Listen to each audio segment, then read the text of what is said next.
Hello po Kuya Dencho, baka naman po pwede nyo akong matulungan at mabigyan nyo po ako ng mga tips paano po magustuhan ng crush ko. So, what's up sa inyong lahat? Ako nga Dencho at sa video tutulungan natin yung isang kapatid na nag-message na naman sa atin paano magustuhan daw ng crush niya.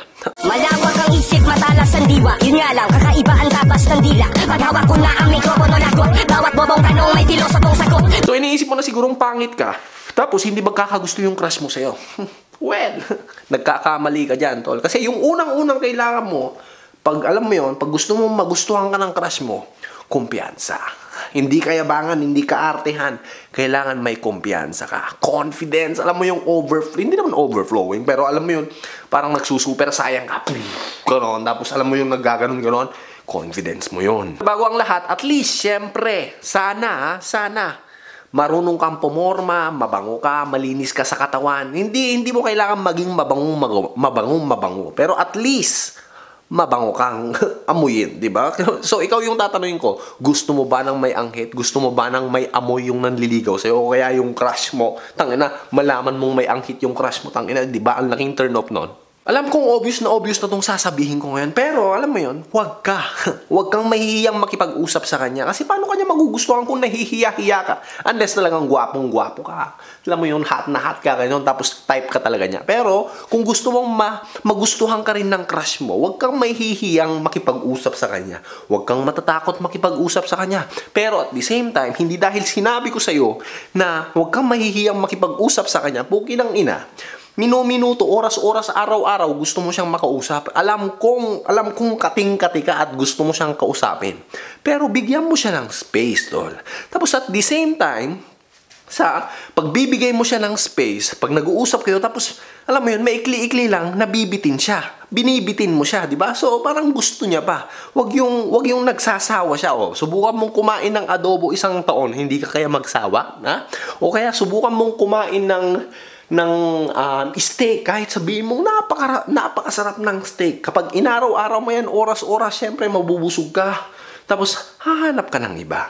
Diba? Pero, pag yung steak, tol, natikman mo once a year. Hindi ko sinasabing kailangan mo siyang kausapin once a year. Pero, example lang yun, ha?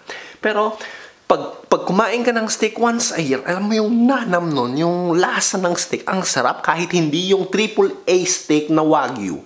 Okay lang. Kasi kung minsan ang alam makatingin ng steak, masarap, di ba? So, ganon yung gawin mo pag nakikipag-usap ka sa kanya. Medyo bitin-bitinin mo. Alam mo yun? At the same time, huwag kang mahihiya, di ba? Huwag kang mahihiyang makipag-usap ka sa kanya. Kasi paano mo siya mabibitin kausapin kung takot ka naman makipag-usap sa kanya, nahihiya ka. Ipakita mo kung sino ka. Alam mo yun? Kung mahihiyain ka, huwag mo ipakitang mahihiyain ka na. Oh, alam mo kasi yung gano'n. Alam mo yun? Yung, alam mo pagkasama mo yung mga katropa mo, di ba? Bakit mahihiyain ka ba pagkasama mo yung mga tropa mo? O hindi naman, di ba? Hindi ka naman mahihiyain. Pagkausap mo yung nanay mo, hindi ka naman mahihiyain. So, ipakita mo kung sino ka talaga. Ipakita mo kung sino ka. Kung ikaw yung taong pala biro, pala tawa, ganyan, pala joke, ganyan, kung ano-ano, pakengoy-kengoy, wag mong igrabe, di ba? Hindi ko ibig sabihin na, hindi sa sinabi ko na, ipakita mo kung sino ka, pukin ang inapapakita mo yung titi mo, wag. Wag. Pakita mo kung sino ka, ipakita mo kung, alam mo yon, yung hindi nahihiyang ikaw. Isipin mo lang, pagkausap mo siya, huwag mong iisipin na ito yung crush mo. Tol, ha?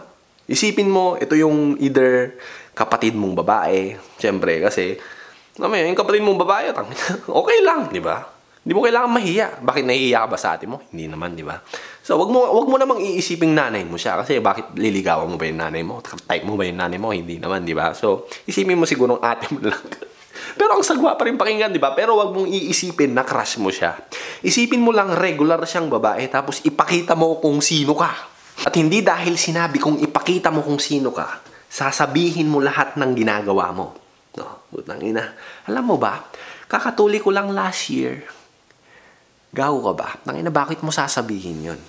Ha? Alam mo ba, ang sarap pala magjakol pag gumagamit ka ng lotion eh. Tapos ikaw yung ini-imagine ko pag nagjajakol. Tangina, bakit mo sasabihin yun, tol? Alam kong gago yung example ko. Bobo yung example ko, pero bakit mo i-share yung mga ganong bagay? Alam ko namang hindi mo i-share. Alam ko namang matinu-tinu ka pa. Pero wag mong sasabihin kung gaano kaliit yung titi mo. Ha? Alam ko, malaki. Malaki siguro. Oo, yun yung sabi mo. Di ba? Kasi nakikita mo, oh, ang laki. Pero, alam mo yan, hindi mo na kailangan i-share yung mga yan, tol. Hindi mo kailangan i-share yung, alam mo ba, nakama ko sito? No. Hindi mo kailangan i-share yung mga nakama mo, yung mga malalaswa mong experience na hindi naman dapat i-share. Alam mo yun? Keep it to yourself, man. Don't stop, keep it to yourself. Hindi dahil ipapakita mo kung sino ka, talagang literal na patitain mo, ipapakita mo, o tae ko, kamong ganon. Gago ka ba?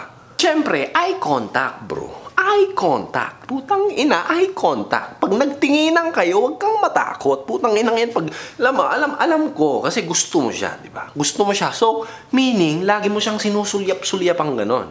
So, pag nagsalubong yung dalawang mata nyo, huwag kang iiwas na gaganon, na parang kunwari, pukin ang ina, hindi ka tumitingin sa kanya. Sinong niloloko mo? Sarili mo? Nakikita ka nga niya.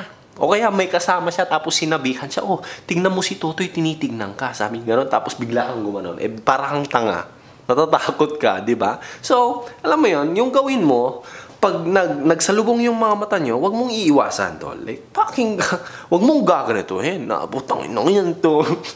Pag nagkita kayo, gaganyanin mo rin, no? Mag-smile ka, man. Like, umiti ka, di ba? Pag nagkita kayo, gano'n, hindi naman yung ganong ngiti, di ba? Like, pag nakita kayo, ganonin mo siya.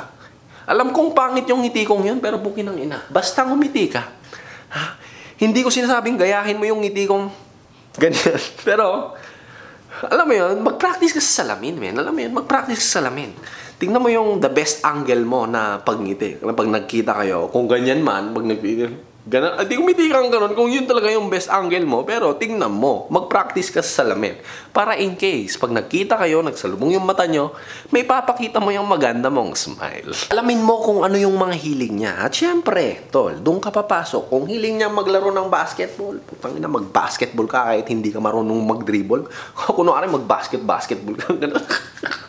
Parang o kung volleyball, sige, mag-volleyball ka. Kung ping-pong man yan, kung sugal man yan, kung gangbang man yan, kung bukake man yan, o kung ano, anal, kung ano-ano na yung mga sinasabi ko. Pero kung ano yung hilig niya, pumasok ka. Kasi nga, mas magiging madalas yung pagkikita nyong dalawa o kaya makaka-relate kayong dalawa. At least, pag nag-usap na kayo. Alam mo yun, may pag-uusapan kayo. Diba? Let's say, nagbabasketball siya. Let's say, yun na lang. Nagbabasketball siya. So, pwede nyo mapagkwentuhan yung mga experience nyo ng basketball. Kung ano mga liga, ganyan, mga sinalihan, paano siya nagsimula, ganyan, paano siya mag-train. Alam mo yun, ang dami nyong pwedeng pag-usapan.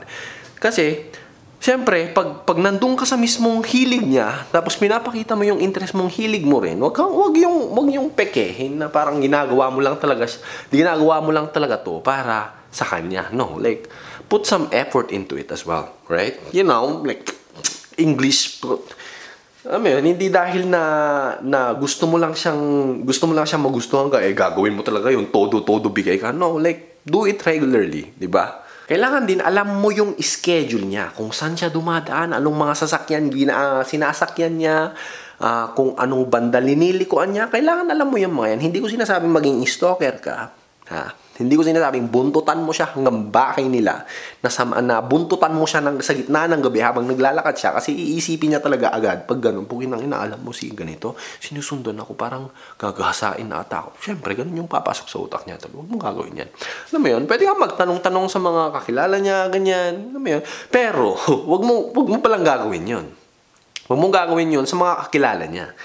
Tanungin mo sa mga kakilala mo o kaya yung mga hindi niya masyado kakilala, kasi syempre makakarating sa kanya yan at magiging parang medyo creepy. Alam mo yun?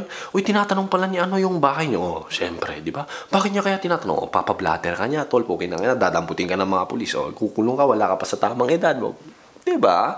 Alam mo yun? Sinasabi ko lang na kailangan alamin mo yung schedule niya, anong dinadaan niya, anong sinasakyan niya, para at least doon ka papasok. Para magka-enkwentro kayo. The more time na nagkaka-enkwentro kayo, nagkaka-eye contact, the more chances na makakausap mo siya. The more chances na, alam mo yon, magkakalapit kayo, magkakaroon siya ng interest, maipapakita mo kung sino ka. Diba? Maipapakita mo na, pakita mo kung sino ka. Diba? Ganon. So, alam mo yon, magkakaroon ka ng chance na gustuhin ka niya. Diba? At least, hindi 0% yung chance mo. Di ba? At least may chance na maipakita mo sa kanya yung mga qualities mo, yung kagwapuhan mo. Kung gwapo ka, mabukin ang ina mo. Kung binayayaan ka ng kagwapuhan, sige, ikaw na, gwapo ka na. So, yun, maipakita mo sa kanya yung mga yun para mapansin ka niya. Tapos magustuhan ka niya. Kaya yun, kailangan gumawa ka ng paraan. Gumawa ka ng paraan para magka-enkwentro kayo na madalas. Kasi the more that you meet, the more enkwentro, alam mo yun, the more chances that you have, the more chances na maipakita mo, magawa mo yung mga gusto mong gawin para maipakita mo sa crush mo na gustuhin ka rin. Alam mo yun? Diba? Like, simple, basic, man. Tapos alam mo yung mga sinasabi ng mga ibang tao, mga ibang YouTuber dyan. Alam mo yun? Sinasabi nila na, simulan yung magkaibigan. Start being friends. No. Hindi ko sinasabing masama sa pagsisimula sa pagkakaibigan. Hindi ko sinasabi yon. Hindi ko sinasabing wag mo siyang kaibiganin. No. Pero, alam mo yun, makipagkaibigan ka pero dapat hindi ka manatili dun sa pagiging kaibigan lang. Kasi usually, pag ganyan, let's say, hindi kayo magkakilala, di ba? Hindi kayo magkakilala. Hindi niya alam yung kung ano yung pakay mo, alam mo yun, kung ano yung mission mo doon.